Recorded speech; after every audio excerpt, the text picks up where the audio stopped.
अमीर बलाच के दोस्त जफर खान के इल्जामात का जवाब देने हमजा जावेद भट्ट खुद मैदान में उतर आए। सामने मैं खड़ा हूँ जवाब देने के लिए, सवाल ना करना। मुझे लगता है कि बलाज को फिर मर्डर जो है मसब ने कराया, फतेह ने करवाया। यही कातिल है मेरे वालिद के। मेरा बाप भी अकेला फिरता था, मैं भी अकेला ही जाता हूँ।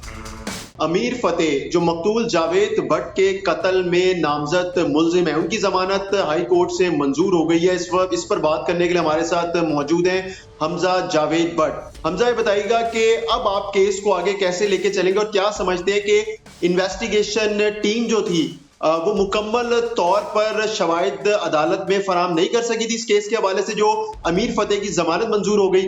जमानत मंजूर होना एक ठीक है, उसका कोर्ट ने की है, वो अदालती फैसला है, अदालती मामला है। उसको यानी कि अगर हम चाहें तो चैलेंज कर सकते हैं, नहीं तो फिर आगे यानी कि ट्रायल में चलेगा। वो जैसे भी होगा हमारी लीगल टीम से मुशावरत होगी और फिर उसके बाद लाया अमल तय किया जाएगा। ये भी बताइएगा कि अमीर बलाच के दोस्त हैं, उन्होंने बहुत से आप लोगों के ऊपर इल्जामात लगाए और उनका ये कहना है कि अदालतें हैं और अदालतों में जाएं, ना कि सीसीडी से मुतालबा कर रहे हैं कि सीसीडी हमारा केस देखे। पहली तो बात फराज भाई, इस तरह के इंसान की, इस तरह के शख्स का मुझे जवाब देना बनता नहीं है, ठीक है। और बाकी रही आपने को सर दोस्ती मैंने तस्दीक तो करवाए, वो सोशल मीडिया भरा भरा था उसका बलाज का। ये दोस्त किधर नजर आता रहा आपको उसकी जिंदगी में? और सर एक ना ट्रेंड चला था बलाज के ना मर्डर के बाद, बरसाती जो मेंढक होते हैं ना, बरसाती डड्डू कहीं निकल आए थे जिन्होंने काफी ना टटर टटर की थी। वो इनको मैं बता देना चाहता हूं कि ये साल पुराना दौर नहीं है। ये सामने मैं खड़ा हूं जवाब देने के लिए, सवाल ना करना। सामने मैं खड़ा हूं, मैं वो हूं जिसने अपना वालिद गवाया है और ना हक गवाया हुआ है। लगी समझ? इस तरह के ना तीनों में ना तेरों में इनको बीच में कूदने की जरूरत नहीं है और ना इनको मैं जवाब बनता है कि जवाब दूं कोई। ये कौन है? खाम खा बेगानी शादी में अब्दुल्ला दीवाना आएंगे? कौन है ये इंसान? तल्लक क्या, इसका रिश्ता क्या उससे? अच्छा, वो ये भी कहते हैं कि तीफी भट्ट का इनकाउंटर जो हुआ, पुलिस मुकाबला, उसके पीछे गोगी भट्ट का हाथ है। ओ सर, कौन से मुंह से कौन सा नाम सुन रहे हैं आप? इसके पास कोई सबूत है? कोई शवाहिद है इसके पास? मुझे लगता है, मैं कह रहा हूं, मुझे लगता है कि बलाज को फिर मर्डर जो है मसब ने कराया, फतेह ने करवाया। लगने में क्या इसकी मर्जी चलनी है कहीं पे? और बातें करता है अदालतों की, अदालतों में फैसले चल रहे हैं, अदालतों में वो कर रहे हैं। वो तो फिर ये जो तबलची जो है ढोल बजाते रहे हैं, रोते मरते रहे हैं अपने इस चीज का। और तीफी भट्ट साहब इनके हर केस में से अदालतों से बरी हुए हुए हैं, तो ये किस चीज का रोना रोते हैं फिर? मेरा बाप भी अकेला फिरता था, मैं भी अकेला ही जाता हूं, ठीक है। जो रात कब्र में है वो कब्र में है, जो बाहर है वो बाहर ही है। मेरे से मशवरा ले तू, अगर तुमने बकवास की तो। क्या समझते हैं आप, जफर खान जो है वो अमीर मुसब, अमीर फतेह के कहने के ऊपर इस किस्म के अल्फाज अदा कर रहे हैं? सर और मैं यकीन करें, उम्र का लिहाज होना चाहिए कोई इंसान को, इसको उम्र का लिहाज होना चाहिए कम से कम, कि एटलीस्ट उनके हाथ का जो ये तीन डब्बा तो ना बने कि जब चाहे तो बजाना शुरू कर दें।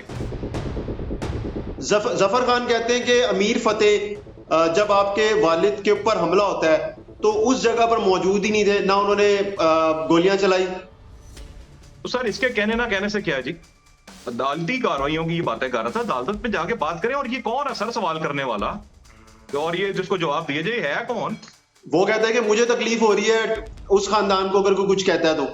वो कहते हैं कि हमजा जावेद भट्ट जो है जिस तरह की जुबान इस्तेमाल कर रहे हैं, जिस तरह के अल्फाज अदा कर रहे हैं, तो इससे जो तीसरी पार्टी है कोई, वो फायदा उठा सकेगी। और मैंने तो कहा है, taste of their own medicine, it is taste of their own medicine. अपनी दवाई कड़वी लग रही है, जुबान इस्तेमाल कर रहे हैं, ये कर रहे हैं, वो कर रहे हैं। कोई तीसरी पार्टी चौथी पार्टी वाला कोई कॉन्सेप्ट नहीं है। यही कातिल है मेरे वालिद के और यही है। तो अब आप लोग सुप्रीम कोर्ट जाएंगे? वही लाएमल तय करेंगे और इसको बताएंगे कुरान पे हल्फ दे रहा है, दे गोगी भट्ट साहब की तरफ से भी कुरान पे हल्फ है, और ये जाने और फिर कुरान नाज़िल करने वाला जाने। वो तो बड़े यकीन के साथ ये दावा ही समझे कर रहे थे कि गोगी भट्ट जो है वो तीफी भट्ट के मुबैना पुलिस मुकाबले में मुलविस है। सर सबूत है इसके पास, इसलिए तो मैंने कहा है कि आप किसी ने इस तरह के जो कैंचवे हैं ना, उन्होंने अगर कोई इस तरह की टटर तो उनको कानून का सामना करना पड़ेगा, बगैर किसी सबूत के, बगैर किसी शवाहिद के। अच्छा, ये भी बताएं कि जफर खान ये कहते हैं कि आपकी वालदा जो है वो शायद झूठ बोल रही है, एफआईआर जो है वो कुछ और है, स्टेटमेंट कुछ और है। सर ये मेरे ख्याल से कोई शायद 2 हर्फ पड़ा होता ना तो मेरे ख्याल से कोई बेहतर होता। एफआईआर भी वही है जो स्टेटमेंट है, ठीक है जी। और कोई फर्क नहीं है एफआईआर और स्टेटमेंट के अंदर। और ये जो एफआईआर की बातें कर रहा था कि ये है वो है, इसको बताएं जिनकी डुगडुगी पे ये नाच रहा है ना, उन्होंने जितने भी केस करवाए थे ना, उनमें उनकी झूठी एफआईआर साबित हुई नहीं है अदालतों से, सुल्तानी मोहरें लगी हुई है उनके ऊपर, उनकी झूठी साबित हुई, गवाह झूठे साबित हुए हैं कोर्ट रूम के अंदर जाके कि गवाह झूठे हैं, ये गवाह अपने बयानों से मुहर्रफ हो गए थे। वो ये बातें कर रहा है, इसको तो बात करनी नहीं चाहिए। ये है कौन? मैंने पहले भी कहा ये वही है बेगानी शादी में दुल्हा दीवाना। मेरा मशवरा इसको यही है कि ये एक कानूनी लड़ाई है, तू बीच में पार्टी मत बन, अमन से सुकून से अपनी जिंदगी गुजार, तू बीच में पार्टी ना बन। कि क्या आप लोगों को इंसाफ मिल जाएगा? अपने जो वालिद का आप केस लड़ रहे हैं। सर इंसाफ के लिए तो ये नहीं कि मैंने आवाज बुलंद की, वैसे इंशाल्लाह पूरी उम्मीद है इस जहान में भी और रब के घर में भी कि इंसाफ मिलेगा। इदारे इंसाफ दिलवाने में कामयाब हो जाएंगे?